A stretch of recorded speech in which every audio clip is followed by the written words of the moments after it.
जब जब श्री कृष्ण का नाम लिया गया है, ऐसा कभी नहीं हुआ कि राधा जी का नाम न लिया गया हो। श्री कृष्ण को अमूमन भक्त राधे कृष्ण कहकर पुकारते हैं, क्योंकि यह दो शब्द, ये दो नाम सिर्फ एक दूसरे के लिए बने हैं और इन्हें कोई अलग नहीं कर सकता।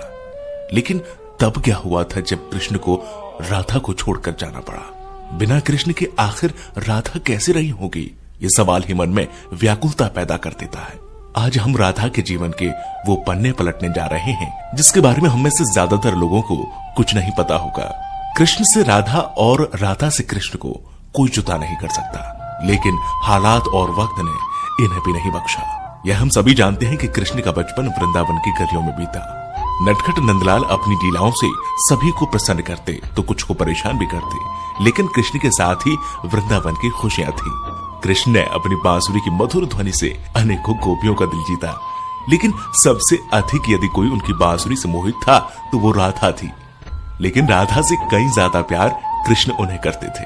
राधा कृष्ण से उम्र में 5 वर्ष बड़ी थी, लेकिन फिर भी इस बात का फर्क न कृष्ण को पड़ा और न ही राधा को। राधा वृंदावन से कुछ ही दूरी पर रैपल्ली नामक गांव में रहती थी, लेकिन रोजाना कृष्ण की मधुर बांसुरी की आवाज से वो खिंची चली आती थी। कृष्ण का जीवन भी साधारण नहीं था। धीरे धीरे वह समय निकट आ रहा था जब कृष्ण को वृंदावन छोड़कर मथुरा जाना था। कृष्ण के दुष्ट मामा कंस का अत्याचार चरम सीमा पर पहुंच चुका था और एक दिन कंस ने उन्हें और उनके भ्राता बलराम को मथुरा आमंत्रित किया, और इसी बात से वृंदावन नगरी में सभी के भीतर एक डर पैदा हो गया। वृंदावन में मानो जैसे मातम सा छा गया था। मां यशोदा तो परेशान थी क्योंकि उनका दिल का टुकड़ा उनसे दूर जा रहा था, लेकिन कृष्ण की गोपियां भी कुछ कम उदास नहीं थी।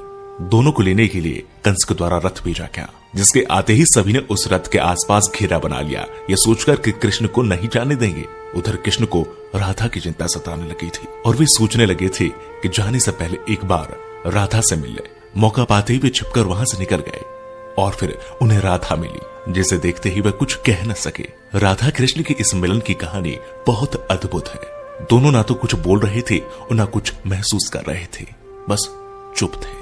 राधा कृष्ण को न केवल जानती थी बल्कि उनके मन और उनके दिमाग को भी समझती थी। कृष्ण के मन में क्या चल रहा है वे पहले से ही भांप लेती थी, इसलिए शायद उन दोनों को उस समय कुछ बोलने की आवश्यकता नहीं पड़ी। और आखिर राधा को अलविदा कहकर कृष्ण लौट आए और आकर गोपियों को भी समझाया और अनुमति लेने के बाद वहां से चले गए। और वृंदावन कृष्ण के बिना सूना हो गया। न कोई चहल पहल थी और न ही कृष्ण की लीलाओं की कोई झलक। बस सभी कृष्ण के जाने के गम में डूबे थे। परंतु दूसरी ओर राधा को इस बात का कोई फर्क नहीं पड़ा था, क्योंकि उनकी दृष्टि में कृष्ण कभी उनसे अलग हुए ही नहीं थे। शारीरिक रूप से जुदाई मिलना उनके लिए कोई महत्व नहीं रखता था।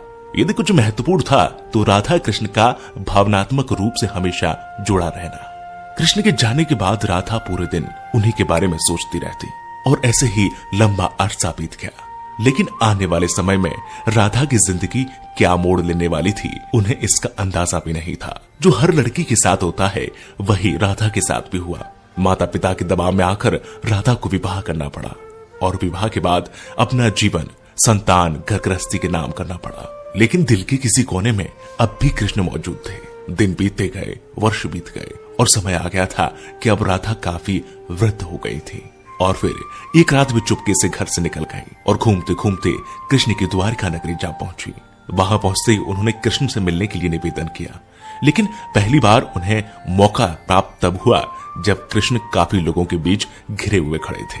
राधा को देखते ही कृष्ण की खुशी का ठिकाना नहीं रहा, लेकिन तब भी दोनों में कोई वार्तालाप नहीं हुई, क्योंकि अभी भी उन्हें अल्फाजों की आवश्यकता नहीं थी। कहते हैं कि राधा कौन थी यह द्वारिका नगरी में कोई नहीं जानता था। राधा के अनुरोध पर कृष्ण ने उन्हें महल में एक देविका के रूप में नियुक्त कर दिया। वे दिन भर महल में रहती, महल से संबंधित कार्यों को देखती और जब भी मौका मिलता दूर खड़े होकर कृष्ण के दर्शन कर लेती। लेकिन फिर भी न जाने क्यों राधा में धीरे धीरे एक भय पैदा हो रहा था, जो बीतते समय के साथ बढ़ता चला गया और उन्हें फिर से कृष्ण से दूर जाने का डर सता रहा था। उनकी भावनाएं उन्हें कृष्ण के पास नहीं रहने देती। साथ ही बढ़ती उम्र भी अब उन्हें कृष्ण से दूर ले जा रही थी। और आखिर एक शाम महल से वे चुपके से निकल गई और न जाने किस ओर चलती। वह नहीं जानती थी कि वह कहां जा रही है, आगे मार्ग पर क्या मिलेगा, बस चलती जा रही थी। परंतु कृष्ण तो भगवान है, वे सब जानते थे। इसलिए अपने अंतर्मन में भी जानते थे कि राधा कहां जा रही है।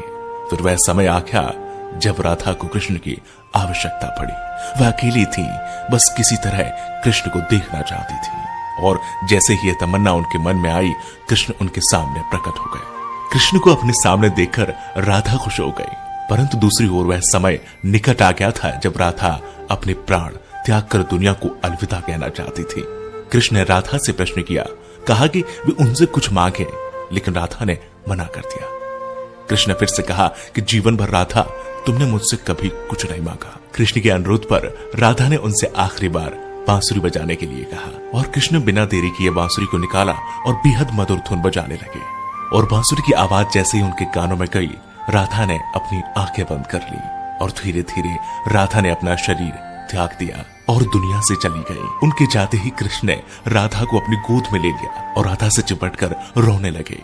उनकी आंखों से आंसू रुकने का नाम नहीं ले रहे थे और उसी दिन से कृष्ण ने बांसुरी को कभी नहीं बजाया। तो ये थी राधा और कृष्ण के जीवन की कहानी। अगर आपको पसंद आई है तो इसे लाइक करें, शेयर करें, कमेंट करें और हाँ, अगर आप हमारे चैनल में नए हैं तो हमारे चैनल को सब्सक्राइब जरूर करें। साथ ही अगर आप किसी व्यक्ति विशेष के बारे